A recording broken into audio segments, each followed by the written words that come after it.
réveil Skyrock PLM. Au Tchad, le sous-groupement tactique interarmes Carmin a dirigé une action de partenariat militaire opérationnel pour des cadres des forces armées tchadiennes.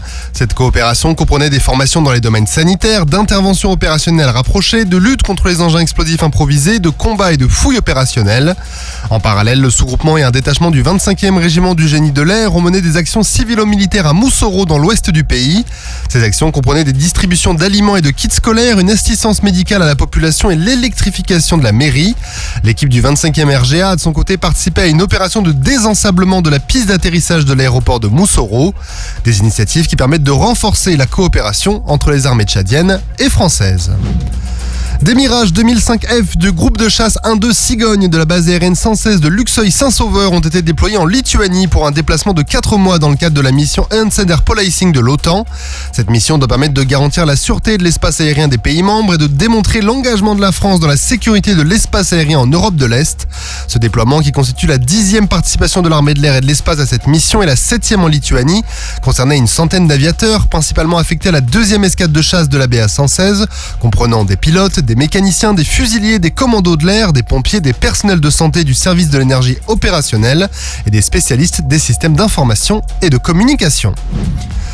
Le commandement de la zone et de l'arrondissement maritime Méditerranée a organisé un exercice de défense et de sécurité du port militaire de Toulon, baptisé Typhon. D'importants moyens militaires interarmés ont été mobilisés pour défendre les installations militaires autour du port dans un scénario réaliste qui opposait deux forces. L'une devait tenter d'infiltrer et de saboter le port et l'autre était chargée de protéger les emprises.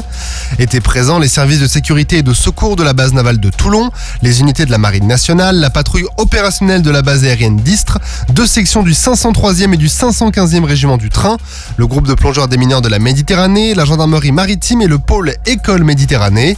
Pendant 36 heures, les unités ont fait face à de nombreuses attaques allant de raids nautiques à des menaces aériennes, en passant par des infiltrations terrestres, du sabotage, des attaques de drones et des opérations cybernétiques. L'exercice a permis de tester les capacités de détection et d'alerte ainsi que la coordination des moyens déployés et des postes de commandement pour faire face à de telles menaces. Les militaires présents en ont aussi profité pour tester des dispositifs innovants comme les essaims de drones.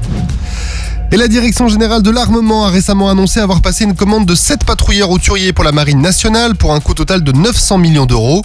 Ces patrouilleurs répondent à des besoins allant du soutien à la dissuasion à l'intervention en mer et sont conçus pour un environnement semi-permissif avec des capacités de traitement de l'information avancées et la possibilité de déployer des hélicoptères ou des drones.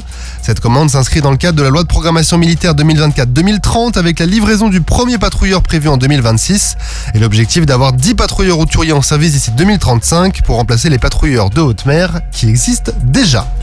Sur terre, sur mer, comme dans les airs. Skyrock PLM, en équipe avec Uneo, la mutuelle des forces armées.